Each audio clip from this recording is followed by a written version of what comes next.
سلام، من روزن پر راجبشی که یک آزمایش جوابی چین که در مهم و برایشی که یک پزشک بتوان تشخیص مناده به یک بیماری و درمان شروع بکن خبر بکنی. خیلی مریضی ها هستند که وقتی مراجعه کنی به پزشک و تمام معاینه و شرح حالی که انجام بدن پر شما دارو توان تجویز بکن و خب نیازی به آزمایش نی. ولی خیلی بیماری ها هم هستند که باید حتما یک آزمایش انجام بود تا بر اساس آی پزشک بتوان تشخیص مناده و درمان برای بیمار شروع بکن. مثلا لحظه بیماری هستن که سرپایی چی بو مثل تیروید خیلی مشما دیسته که وقتی آزمایش تیروید ده سراوا ممکنه که برای بیمار در بیه کمکاری تیرویدی ها بعد برای همه آزمایش یک جای دیگه انجام بدن باز داره که این بیماری اصلا نیستا. حالا یکی را اگر که توانشی ما بو که برای یک شهر بالاتر انجامی بدن و دارو شروع بو خب خیلی روارز داروی پای بیمار ظاهر بین و خب وسط پزشک هم مقصر نه چون یک جواب آزمایش اشتباه باعث بوده که این آزمایش تفسیر بکن و دارو برای بیمار رو شروع بکن. بعد بعضی از چیا هم هستن که خب بیمار بستری و تا بیمارستان یک جواب آزمایش اشتباهی باعث بو که یک داروی اشتباهی شروع بو و خب این دارو هم عوارض مناده پناه بیمار و ممکنه یا خطرات جانی مریض تهدید بکن. بعد برای هر آزمایشی اگر یک بیماری را یک شخصی را بپه که این مسیر برو تزاهدان خب هم خطرات مسیر هستین تا این مسیر ممکنه تصادف کن هزار اتفاق دیگه بکپید. من بوده مریضایی که برای ایشی که یک آزمایشی را انجام بدین رفت زاهدان بعد از چند وقت که مریضی حتی گفته همه مسیر تصادف کرده و چی که درگیر این موضوع بوده بماند که او تزاهده هم که برین باید هزینه یا جا و مکان و خورد و خوراکش بدین خانواده که ده علافه به یک بالاخره هر کسی یک شغل های ده چوکی هست خانواده هاشم په درگیره بین برای چی که فقط یک نفر یک کسی رو په برو یک آزمایش انجام بدن تو برگردید. یک نکته دیگری که هستاشیه که کادر آزمایشگاه ما باید این قدر حرفه‌ای بین که بدانند که چه آزمایش اورژانسی ها چرا با دقت بیشتر انجام بدیم سریعتر اعلام بکنین جوابی را اگه دیستش که یک اختلالی هست که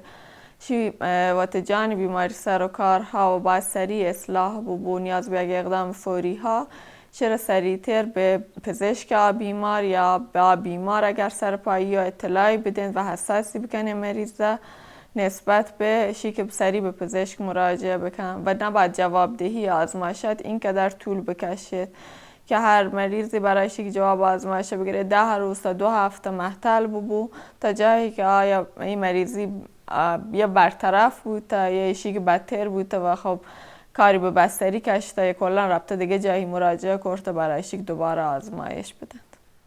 پس برای همشی خیلی مهمه که ما یک آزمایشگاه معتبر یک واشی آزمایشگاه این بود تعداد شهری که پزشکانی که هستن که خب تعدادش هم زیاده بتونه آزمایشان تفسیر کنه و بر اساس آزمایشان برای بیماران تشخیص مناده و یک درمان درستی رو شروع بکنید. در پایان امیدوارم که کیفیت و دقت آزمایشگاهان ما به قدر برو بالا که دیگه میگن که یک آزمایش تیرویدی اشتباه گزارش بو به خاطر ایشی تشخیص دیر دادیم بو عوارض مناده سر یک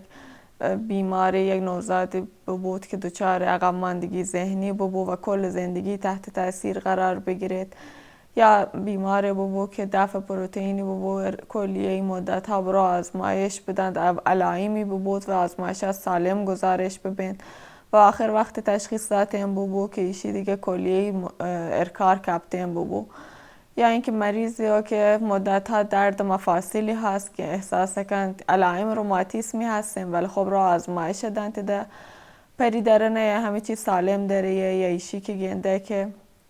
اصلا مریضی ها که روماتیسمی نی پری آزمایشات را انجام دادن پری یک اعداد خیلی بالای گزارش بو